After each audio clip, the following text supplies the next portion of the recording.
Hello दोस्तों, आप सभी लोगों का द फार्मेसी नॉलेज में स्वागत है। तो दोस्तों, आज हम लोग जानने वाले हैं पोस्टोलॉजी के बारे में।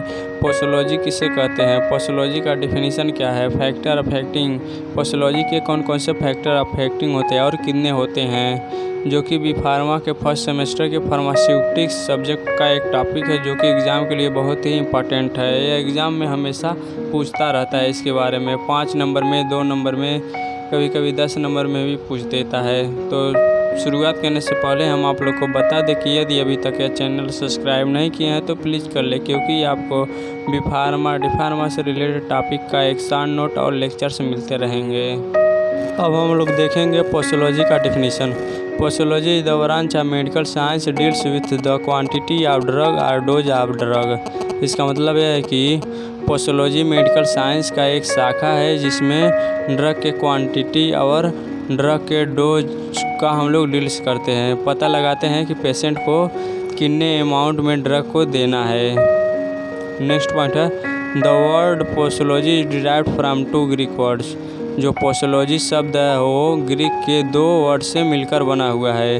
पहला है पोसोज एंड दूसरा है लॉगस। पोसोज मीन्स होता है how much and logos means होता है साइंस। ये पोस्टोलॉजी का फ्लो चार्ट है। यदि एग्ज़ाम में आपको पूछ लेता है 2 नंबर में, तो यदि आप केवल इसी को बना देते हैं फ्लो चार्ट को, तभी आपको 2 नंबर मिल जाता है। यदि आप इसके पहले जो डिफिनीशन था केवल उतना ही लिखेंगे तभी आपको 2 नंबर मिलेगा। यदि आपको 7 नंबर में पूछ लेता है तो आप दोनों बनाएंगे तो ही और बेहतर है, ताकि आपका एक भी नंबर कटेगा नहीं। जैसे इसमें भी है posology is the branch of medical science that deals with dose of drug और क्वांटिटी ऑफ ड्रग। फिर पोस्टोलॉजी, पोसोज प्लस लॉगस। पोस्टोलॉजी जो ग्रीक वर्ड से लिया गया है, पोसोज एंड लॉगस। पोसोज में होता है हाउ मच एंड लॉगस में होता है साइंस। अब हम लोग देखेंगे फैक्टर अफेक्टिंग ऑफ पोस्टोलॉजी। पोस्टोलॉजी के कौन कौन से और कितने फैक्टर अफेक्टिंग होते हैं। यदि एग्ज़ाम में 7 नंबर में पूछ लेता है तो आपको फैक्टर अफेक्टिंग भी लिखना है, और इसमें से 17 लिखने के बाद आपको 6 या 8 को उठा के डिफाइन कर देना है, जिससे आपको फुल में फुल नंबर मिल जाएगा, एक भी नंबर नहीं कटेगा।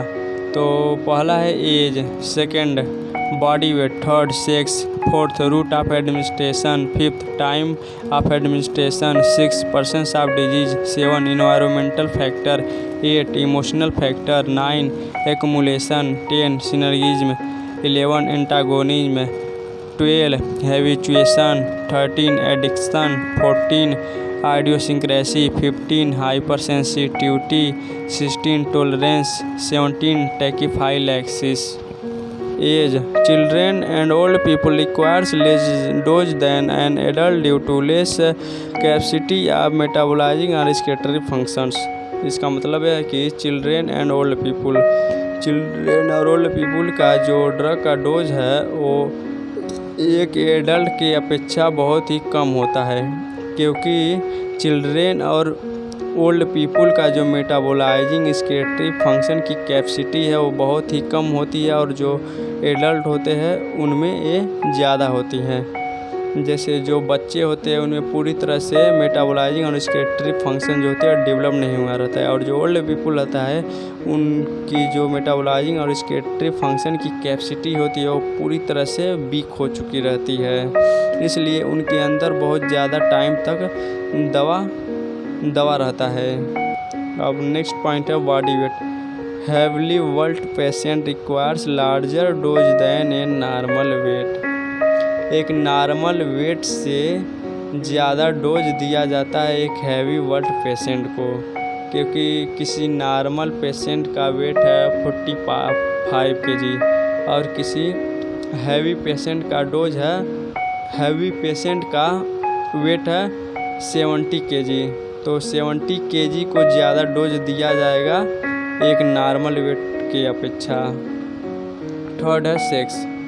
Female requires less than male due to difference in the body and physics. इसका मतलब यह है कि जो फीमेल का ड्रग का डोज है वो मेल की अपेक्षा बहुत ही कम होती है, क्योंकि मेल में ज़्यादा क्षमता होता है ड्रग को एक्सक्रीटरी करने में, मेटाबोलाइजिंग करने में, और फीमेल के अंदर बहुत ही कम होती है, जबकि प्रेगनेंसी के दौरान और भी कम होता है।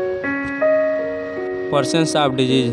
If the organ through which excretion take place are disease, then smaller dose indicate. इसका मतलब है कि हमारे शरीर में पहले से कोई डिजीज पर्सन्स है और बाद में कोई डिजीज़ हो गया है, तो बाद वाले डिजीज़ का जो हम लोग दवा चलाते हैं वो बहुत ही कम स्मॉलर डोज में लेते हैं, क्योंकि वो पहले वाले डिजीज़ को इंडिकेट करता है।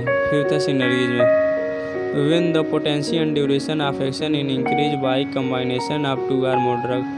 when जब हम दो या दो से अधिक दवा को एक साथ में लेते हैं तो ड्रग के पोटेंसी का जो एक्शन होता है वो इंक्रीज हो जाता है, बढ़ जाता है। Six antagonism when the action and duration of one drug decrease by other drug. जब हम पहले से कोई दवा लिए रहते हैं और बाद में कोई दवा लेते हैं तो उस दवा को उसका जो एक्शन होता है उसको डिक्रीज कर देता है, उस दवा का जो एक्शन होता है वो समाप्त कर देता है। जैसे आपका हो गया आयरन और कैल्शियम। यदि आप आयरन या कैल्शियम की गोली लेते हैं तो दोनों का जो एक्शन होता है वो डिक्रीज हो जाता है।